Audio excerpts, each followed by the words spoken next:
I'm here with Pla Crisix to talk about Full HD out April 15th on Listenable Records. This man is a legend, and he's breaking the #1 rule in metal, which is wearing his own merch. Yeah, I always break this one because I'm too poor to wear other bands' merch.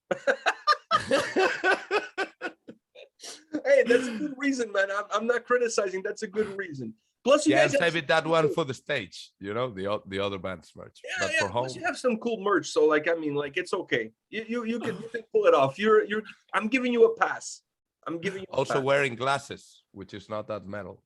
Yeah. Well, you know, I think Trevor from Black Dahlia Murder has made it cool. Okay, then. So I think you're fine. You're a bass player. The least thing in your mind as far as your worries should be glasses. You have bigger fish to fry. That's right. Being heard, right? Being heard should be your #1 concern. I tell you, I put a lot of effort into this. All right, so let's talk about Full HD, and let me ask you this: where did the inspiration, not just for the music on the record, but for the title of the album, where did the inspiration come from? Okay, so the title comes from the song, which gives the album the title, which is Full HD, Full High Definition. And this one we wrote, I think it was one of the first that we did. So we were a bit angry with, you know, all the cancellations, all the plans went to shit, our life in the foreseeable future. And then, you know, because in the beginning we thought it would be short time, but then it kept going and going, and we were like, oof. And I was reading this book by Paolo Sorrentino, which is an Italian director, which I love, and he has also some books. And this book is called Everyone's Right, and it's a book about an old Italian singer, a fiction guy, but very, very cool. Like this old guy that is always on cocaine, and it's really not the best guy, you know, but it's very funny, very cool for a musician, I think, to read, so you don't end up being this guy. And there was this introduction on this, it was like the master of this other singer, you know, so it was the oldest Italian singer, and the first text in the book is written by him. And it's a text about how he hates everything. He hates everything. I hate young people. They never let me sit in the bus. I hate old people. They smell so bad. I hate, I hate this. I hate that. I hate one thing and the other. And it's like 20 pages of this. And, you know, I was laughing a lot reading this, and I read it to the guys. We were in rehearsal, maybe at, you know, taking the coffee at 8 in the morning. I was like, hey, look, what a cool little text he did here. And when we began to just speak about hate, how hate is not necessarily bad, it's just something normal. You hate things, and hating things makes you sometimes, you know, just go forward in life, or, you know, we shouldn't be like this. I don't like this kind of, you know, vision of how you should be, you know, all thin and all whatever, you know, it is not real. And as long as you don't cause harm to anyone, it's okay to hate some things, you know, it fools even your creative mode sometimes. So we were talking all about this. So we end up, you know, writing these lyrics, which are a lot inspiring in this book. And then we had to come up with a name, and I don't know who it was, but someone said like, hey, full hate definition, like full hate definition, like full hate definition. Oh, that's so cool, blah, blah. And we ended up with Full HD, but it's Full Hate Definition, of course, not the other one. That's a really cool story to get you guys to where you are now. Well, when you look at this album, is there something that you feel like sets this album apart, looking at the previous records and looking at this one specifically?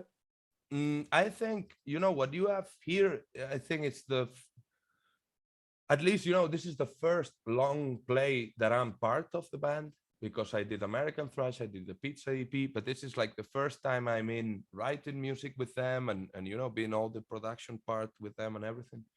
And I think being someone that has been around Crisix since the beginning with a more outsider view, I think I propelled this kind of revisiting all their discography with an outsider view as at the same time as an insider view. Mhm. And I think this provoked that this album is a bit of, it has everything that really was Crisix from the beginning till now. And I think there's all this stuff that really worked before, but better done, more mature, more. I think they are now more free than they ever were. And I am too, but you know, I've been for less time here. But I think it's just this coming into this mature Crisix that understands their own legacy until now and brings it a step farther. And it's as much old school as it is modern thrash, which I think was the main thing that some of us wanted to do with this album, you know. Is it difficult for you guys to keep the energy levels on the record high from start to finish, and at the same time not feel like every song has a lot of the same condiments? How do you juggle those two balls, you know? Yeah, this is very interesting. You know, here in Crisix, there's a thing. I think there's a Crisix sounds in the beginning, and there's these elements that are so much Crisix since day one. They are just there. And for me, sometimes when you know, I'm sitting with Javi, we are writing whatever, and it's like, yeah, we call it tupa tupa. You know what I mean? Tupa tupa tupa tupa tupa tupa tupa. This is 70% Crisix songs. Tupa tupa tupa tupa. And my main concern is just from time to time I tell Javi, let's try a bit less tupa tupa on this part. But then let's do a lot of tupa tupa because Crisix is tupa tupa, you know. But really, I don't know. It's just natural, you know. The sound is inside our heads, and then we don't really, you know. Sometimes we are thriving a bit with, the medium tempo parts. We don't have a lot of that, but we are at our best when we do 230 BPM tupa tupa. So why do we have to do fucking mid tempo? That Pantera did the best, you know. Let us do it. We do 230 tupa tupa, and then from time to time you got things like you got Sean and Fist, you got like Full HD has this part too. And sometimes, yeah, we gotta go over it and say like, yeah, this needs maybe a bit of a slower tempo riff in the middle because then it's too much. But I don't really care, you know. This band is what it is, and we are so proud of what it is. So we don't really need to be everything. We just need to be Crisix, you know. Do you guys approach the record with an idea of what you want the full album to feel or sound like, or do you guys take more of an individual approach and you put songs together, and then when you have enough material, okay, let's put an album together? Yeah, I think it's more like this. We have every song, every little riff. We are not trying to aim at anything, you know. It's just the riff comes out and it is what it is. But then maybe at the middle of all the process, you come to this point when, okay, I have this 20 songs. Now we can try and see a record.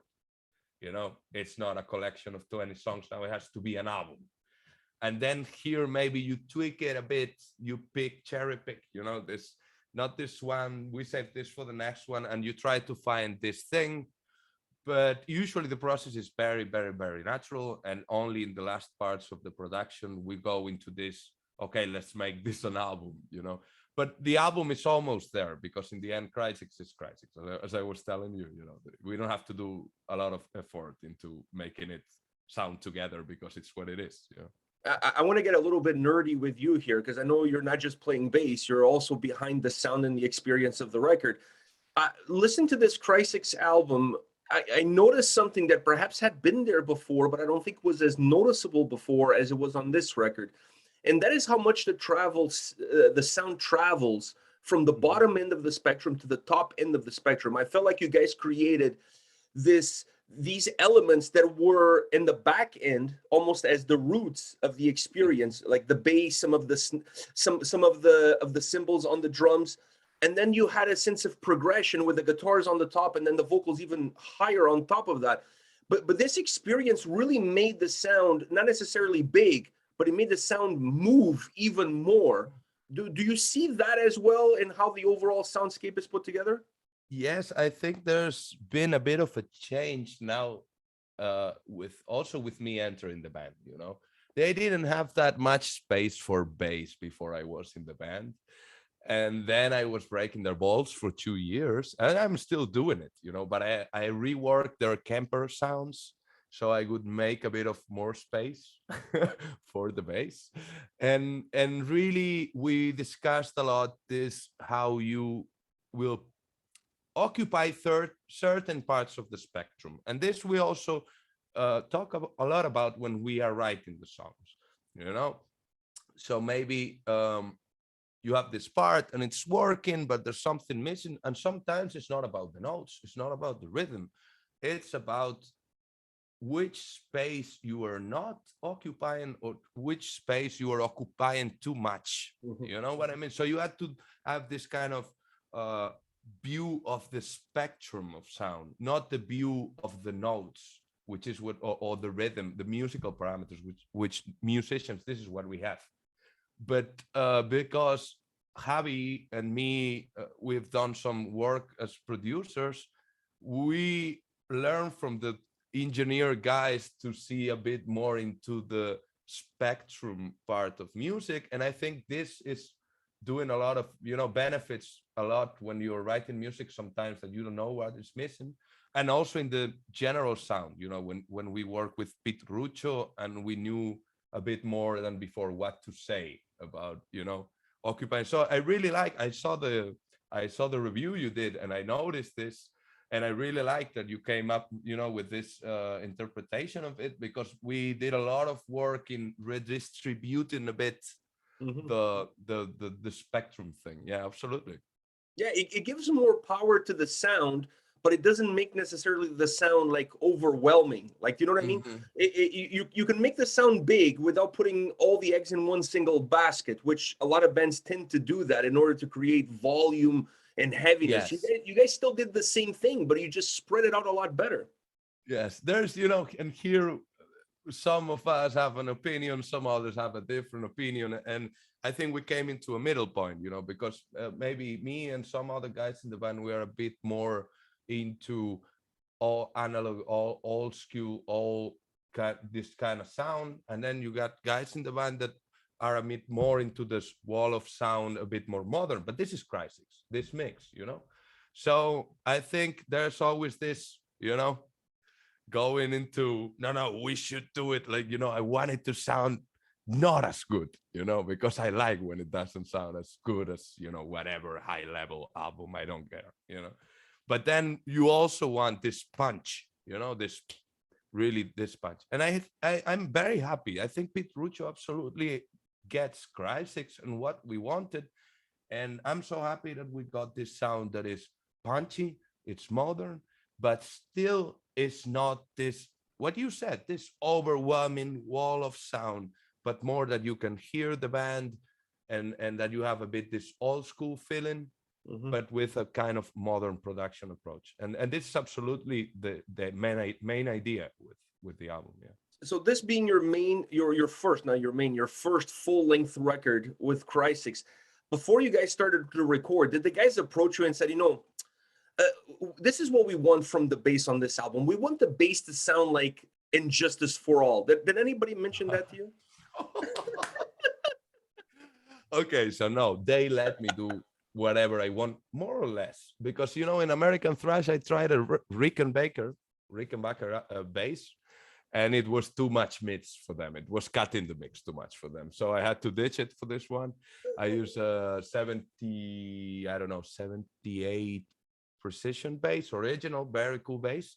But with precision basses, you get a bit more underneath. So this they like. But I tell you, if it was for Javi, our drummer, which has Metallica tattoos over his body, we would be absolutely adjusted for all, 100%. But luckily, I'm here. So we're still but yes, because I hate Injustice for All sound. I love Injustice for All music.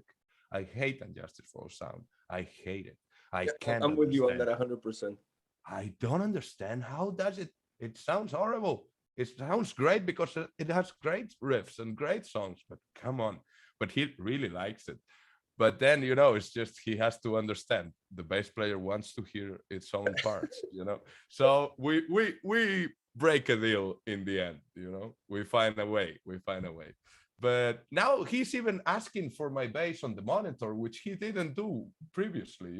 But now he's asking for bass in the monitor since I'm in the band. So I'm very happy about it. Now he knows how a bass sounds like. Now it will be easier with each album. He's more educated now. He's more That's educated. it. Yeah, his ear is going into it. He's educating himself. How is the creative process behind the lyrics for you guys? Because I feel like the lyrics are also such a huge part of what Crisix is all about. I mean, you could have the sound, but you need the lyrical content to go with that sound. So how do you guys tackle that?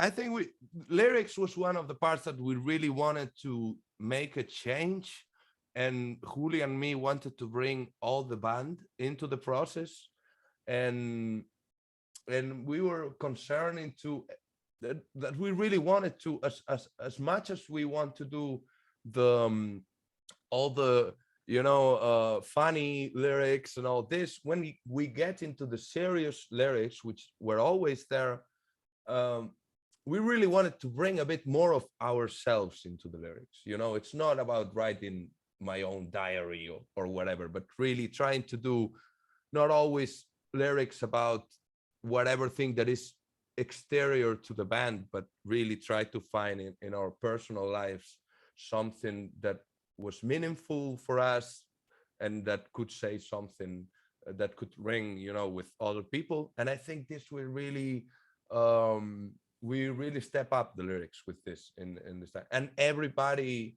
was part of the lyrics process as with the music for the first time. So you got we credit the lyrics and the music to everyone, because everyone is doing everything, everyone is working, so we don't care. We don't have this kind of ego, but which is cool. I mean, if you want to do it, but we are not like this. And with the lyrics, every lyric is someone's baby, but at the same time everyone was involved in all lyrics. So I'm very happy with this, very happy that I think we have a very balanced thematic approach with the funny and not that funny, and the more darker and more personal, more mystic, like with the Bok the Viterna witch thing, or and I think it was a complete success in this album. You also have a song which is "The World Needs Mosh United," which you guys had like so many people coming in and laying vocals on that track. How did that idea come about, and how hard or easy it was to get all of those guys involved in that track? The idea, it was, we got a lot of ideas that are just waiting there for the right moment. We really, you don't know how much shit we got under the, but it's there, it's sitting there until the time comes. So we were talking about calling all the guys for some time. We really wanted to do this meeting of all the generation that we are part of, and pushing it back together a bit, because now we all have been around for a decade almost, and we really wanted to reconnect with all these bands that we've been listening to since we began, and we really feel part of this scene. So we wanted to make something, I don't know, just bring them together. And then when we wrote World Needs Mosh, it just felt like the thing, the one. And it was not that difficult. We assumed it would be impossible. We were like, oof, like 10, I don't know how many singers it is, like 10, whatever. And it was like, oof, it's gonna take a lot of time. Maybe they don't want to do it. Maybe management will put problems in the middle. Nah, it was pretty easy. Of course, some You know, we have to wait for some replies. Some of the guys we had to, hey, remember what we talk about? Maybe send us the track, you know. But everyone was super cool, super into it. It was pretty easy. The videos they sent, you know, pretty. I mean, it was. I think they really wanted to do it. You know, this scene really wants to be united. You know, we want to tour with all these bands. We want to tour together. All. We would do a festival with all the bands at the same time and tour the world with them, you know. It's just, I think there's a connection, there's the same background, so it wasn't really difficult to do. No. You know, I don't know how it is in Spain, and that's where my next question comes from, but seeing Angelo Zapata, the part of that World Needs Mosh United video, I thought was really cool. How is the metal scene in Spain? Are you guys like a brotherhood of sorts where everybody is happy for the success that each other achieves, or there's a little bit of, you know, you stay on your side of the mosh pit and I'll stay on my side of the mosh pit? No. And in general, it's always a great vibe, you know. I don't see, there's no hate. I mean, there's always haters, you know how it is through the internet. I don't see them in real life that much, you know, but commenting, you know, everybody's so brave. I think it's okay that if someone doesn't like my band, I don't give a fuck, really. I like my band, you know, that's all that matters. Me too. But in general, no, I think we get a lot of love in Spain. Angelus gets a lot of love in Spain.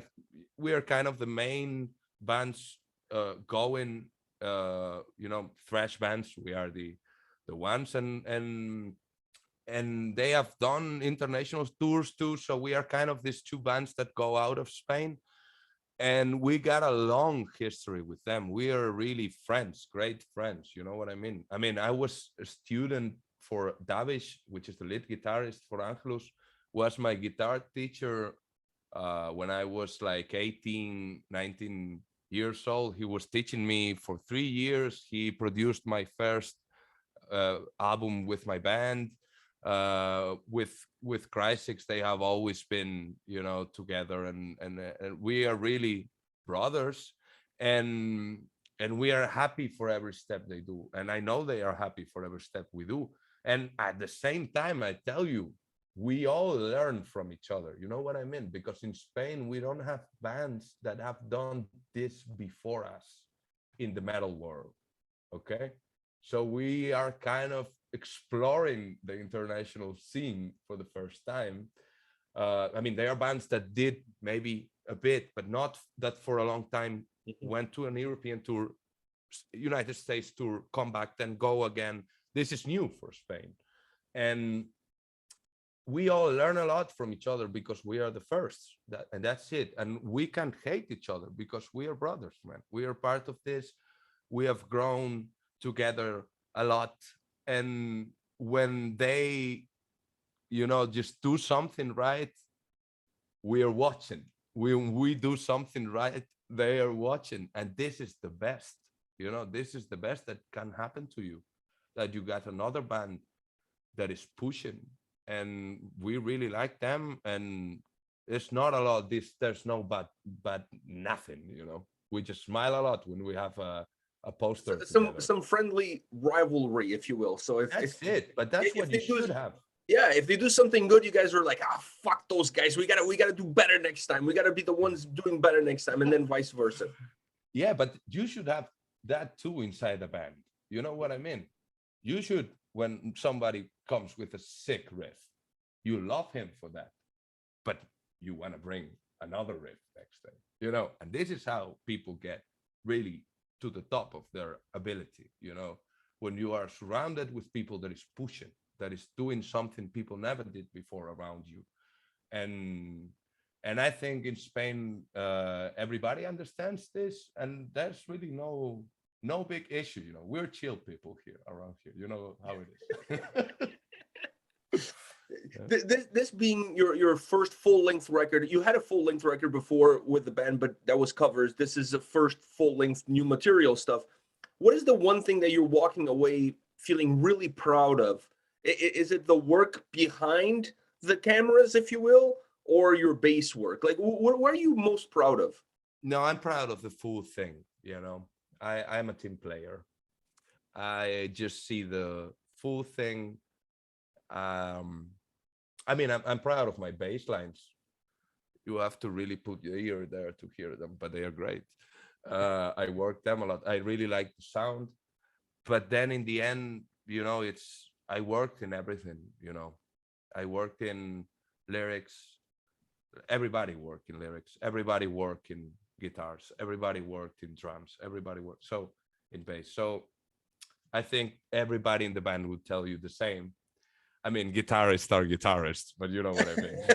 I'm a guitarist too, but so I know, it's always about the riff and the solo and blah blah blah. But now I think everybody thinks like this. We're really team players. We are one. We really feel like one. There's no. I don't care that much about the bass if it's not serving the song. If it's not making better the song, I don't care about what I'm playing. If I have to play one note, I will play one note. I'm a song kind of guy. I like good songs. I don't care about good solos. If they are not in a good song, I don't mind. One last question for you. With the album around the corner, fans will be able to listen to this whole record and enjoy this whole record. What is the one thing that you want fans to walk away with after listening to this album? I want them to smile, man. I want them to feel happy. For me, albums here should be like a Crisix show directly in your headphones, directly at your home. This is my ultimate place to go with the albums, because I think we are a live band. At least this is my take on the band, and I just want people to smile the way I see them smile in the show. If this is what we get with the album, then it's perfect for me. I'm not really a guy that is preoccupied with that they think that we play so good or we, are just, wow, great musician. I don't give a fuck. I want them to be happy. I want them to bang their head. I want them to just feel great after listening to music, because this is what I want from music. I'm not really anymore a guy that wants to put this guy that, wow, look how well he plays. I do it sometimes, but in the end, where I feel great is when I put a song and it makes me go away from the bad stuff. It makes me feel good. It recharges my batteries. And this is really what, at least me, what I would want them to feel, that they walk away feeling like they listened to something that made their life better or the day better. And they just want to go to the show and experience even more the real Crisix experience. This is what it's all about for me here. Yeah, and they can buy a hoodie at the merch stand, and then they can look just like you. Yeah, absolutely. They can look, with our little zombie. His name is Pablito. It's not official, so It's not official. It is, yeah. I love it.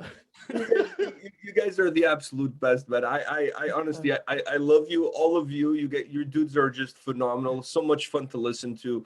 I had an absolute blast with this record. I wasn't expecting anything else. So it's always so much fun to listen to your music and to listen to you guys. And it's always a pleasure talking to you. So all the best, man. Thank you for taking the time. No problem. It's always a pleasure. And I'm looking forward to my next time in AP. All right. Yeah. Or maybe I'm gonna be in Portugal this summer. Maybe you guys should think about playing a show in Lisbon or something. You know what I mean? Yes. Let's see with the festival season. We are coming up now with some things. Maybe at Vagos. Vagos would be a nice place to see Crisix play. We're planning on being there, so I would love to see you guys play there. We'll never know. Maybe it can happen. Yeah, but you won't be far away anyway, so maybe we can even meet for some beers or whatever. I'm just saying. Make an international trip a little bit more international, and take things over the. Well, I was going to say over the border, but there's no borders anymore. We can just kind of like walk over and it's the European Union, man. Yeah. So it's all good. All right, man. All the best for you and the guys in the record. Thank you once again for taking the time, and I'll see you soon. All right. Thank you very much.